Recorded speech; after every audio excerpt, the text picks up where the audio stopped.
Kochstudio. Heute werden wir mal Kuchen backen. Heute geht es mal in die süße Runde. Und zwar was ganz Spezielles, ein Topfkuchen, einen schwarzen Topfkuchen, das heißt einen Schokoladentopfkuchen mit einem leichten Karamellgeschmack. Ein super Rezept, das habe ich mal von meiner Mutter bekommen, die hat es wiederum von einer alten Dame bekommen, das allerdings schon noch 1985. Und die Dame, die war damals schon weit über 90. Dieses Rezept hat sich bei uns hier in der Familie durchgesetzt, aber nicht nur in der Familie. Ich habe es oft schon weitergegeben und heute backe ich diesen Kuchen. Ja, für den Sohn, der hat Geburtstag gehabt und der freut sich schon drauf, wenn ich immer Kuchen mitbringe. Gut, die Besonderheit bei diesem Kuchen ist die Herstellung, also ganz speziell, aber wir brauchen wie immer auch Mehl, wir brauchen Backpulver, die ganz normalen Zutaten, wir haben hier Kakao, wir haben Zucker, wir haben Eier und Butter. Die Zubereitung jedoch ist anders als hier normaler Topfkuchen, weil da wird dann das Fett reingemacht, die Eier untergerührt. Hier ist es so, dass wir hier 1,5 Stücke Butter brauchen, also kalorienarm ist es nicht gerade. Ich werde jetzt hier mal die Butter, kommt jetzt hier in den Topf. Erstmal, wo diese Butter erstmal zum Schmelzen gebracht wird. Das ist ein separater Arbeitsvorgang. Jetzt hier, und zwar, wir stellen jetzt hier ein Karamell her.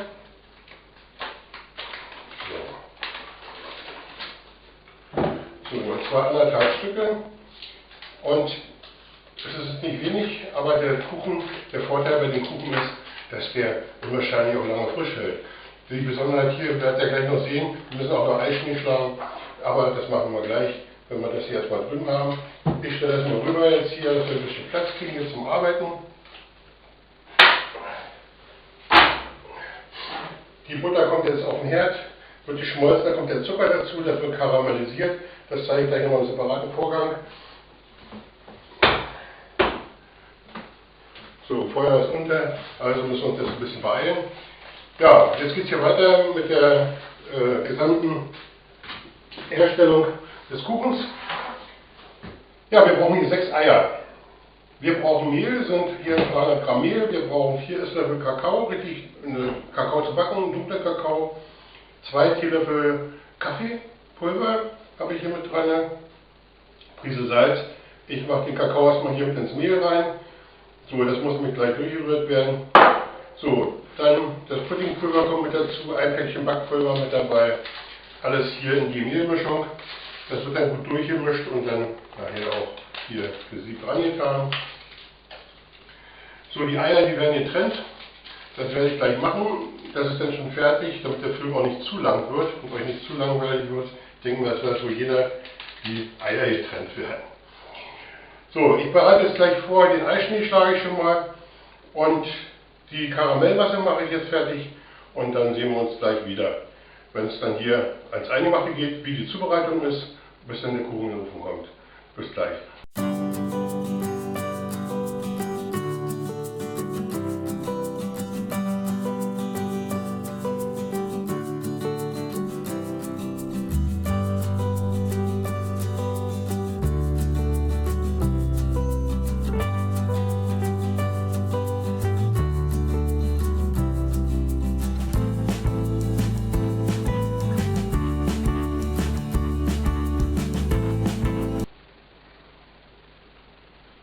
Ja, die Karamellmasse ist fertig. Ich habe es auch schon runtergekühlt, also ich muss runterkühlen bis auf ca. 35 Grad. Wenn es zu heiß ist, macht es schlecht, weil da kommen nämlich gleich die Eier rein. Und was passiert, wenn die Masse zu heiß ist, die Eier fangen an zu gerinnen. Also haben wir jetzt hier die Karamellmasse. Und man kann auch deutlich sehen, schön rehbraun, auch wie im Film jetzt hier mal, was ich davor gepackt hatte. Das ist jetzt die Mischung aus Butter, Zucker und Wasser. Also erstmal die Butter heiß machen, dann den Zucker dazu und richtig braun werden lassen. Und wenn das schön braun ist, dann das Wasser dazu gießen, 250 Milliliter. So, das Ganze geben wir jetzt hier in den Topf. Kriegen wir eine große Schüssel aus dem Topf raus, in die große Schüssel. So, hierzu kommt jetzt eine Prise Salz, eine kräftige Prise ruhig, weil wenn man was Süßes macht, muss auch Salz dabei. Das wissen wir viele nicht, auch wenn man Plätzchen backt oder so. Und sagen wir, ich kriege ein bisschen Speck, was anderes bei dir. Ich sage, ja, was habt ihr denn alles dran gemacht? Kein Salz dran gemacht. So, jetzt habe ich hier ein bisschen Bittermandelaroma. Wer es nicht so gerne mag, aber gibt einen abgerundeten Geschmack. So, die gebe ich da mal dazu. So 5 Tropfen. So, jetzt zumachen. Ja, mit der Mandelaroma, also kann man ganz normal kaufen. Ich nehme mal das von Dr. Edgar hier, weil hier kann man so schön oben anfassen. Ich mit meinen großen Händen kann man den Stöpsel wieder drauf machen. Ja, jetzt kommt der Mixer zum Einsatz. Wer eine Küchenmaschine hat, kann es natürlich auch an der Küchenmaschine machen. Viele Leute sagen, ja, ich habe Thermomix. Ich sage, könnt ihr alles machen. Egal wie, ich habe einen Mixer und gut ist. So, den Eischnee habe ich schon geschlagen. Bei den Eiern trennen immer wichtig, dass da kein Eigelb mit reinkommt ins Weiße, sonst wird es nichts. Das ist was geworden hier, man kann es deutlich erkennen. Das ist jetzt nicht günstig, das ist auch gar kein Gips, das ist wirklich Eischnee. So, das Mehl habe ich ja schon hier drin. Jetzt habe ich hier die Eigelben drin. Die kommen jetzt hier als nächstes erstmal hier in die Masse rein. So, ich arbeite hier, wie schon gesagt, mit Mixer. Ja, habe ich eben gerade mit gearbeitet, aber das macht nichts, wenn da noch ein bisschen was dran ist vom Eischnee. Stört nicht. So, das mixe ich jetzt hier erstmal zusammen.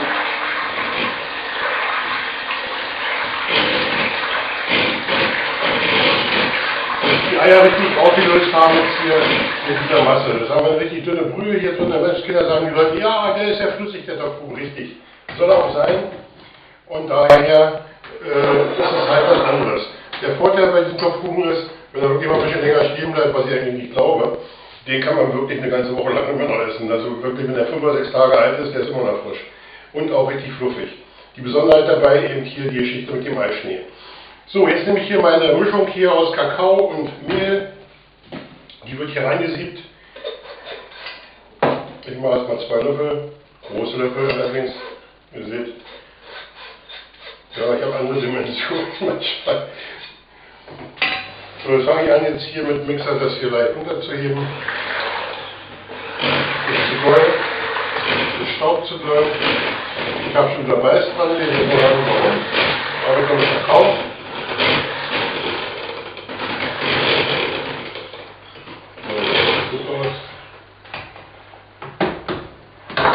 So, den Backofen habe ich schon vorgeheizt auf 180 Grad, denn es ist wichtig, dass der vorgeheizt ist.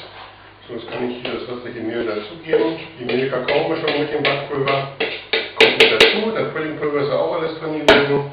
Das siebe ich jetzt hier rein und dann geht es hier gleich weiter.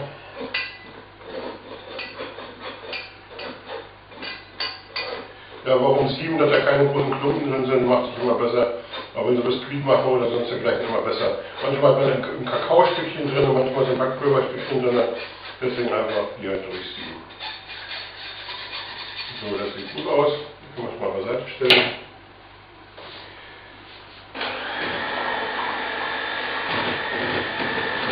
Jetzt hier schön verrührt.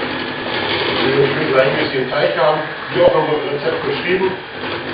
Soll ein schöner Teig werden. Wer den Schokokuchen nicht so dunkel haben möchte, macht einfach weniger Kakao rein. Das ist gar kein Problem dabei.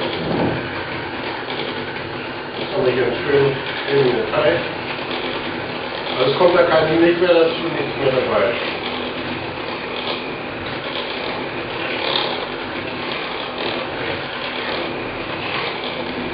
So, wer sich hier richtig an die Anleitung hält, so wie ich es jetzt hier mache, der funktioniert immer. Ich weiß nicht, wie oft ich schon die Backen habe, ob 500 Mal, ob 1000 Mal, ich kann es nicht sagen, seit 1985 ist viel Zeit vergangen. Ich habe mal damals bei uns fürs Restaurant gebacken, damals wo wir die Bäckerei noch hatten, bevor wir den Backshop hatten, haben wir gesagt, Jörg, mach mal wieder selber welchen. Das vom Bäcker schmeckt zwar gut, aber wenn du selber backst, ist es immer besser. Ja, Backen ist ja auch mein Hobby. Ja, Hobby und ich mache es in der Leidenschaft. So, jetzt kommt dazu das Eischnee. Jetzt lassen wir den Mixer beiseite, dann der Eischnee wird hier einfach nur untergewogen. Ihr seht, der ist verdammt fest hier auch. So, der muss schön gleichmäßig untergewogen werden. Nicht mit dem Mixer verrühren, sodass eben die Konsistenz des Eischnees jetzt hier diesen Teig richtig locker macht. So, mal schön runterziehen.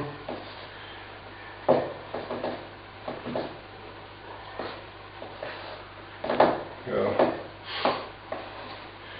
Also ich muss aber dazu sagen, das Ding jetzt hier, dieser Topfkuchen ist nicht kalorienarm, aber man isst ja nicht jeden Tag. Und das Schöne ist, die Butter ist wieder ein bisschen billiger geworden, deswegen tun die 1,5 Stücke Butter auch nicht so weh.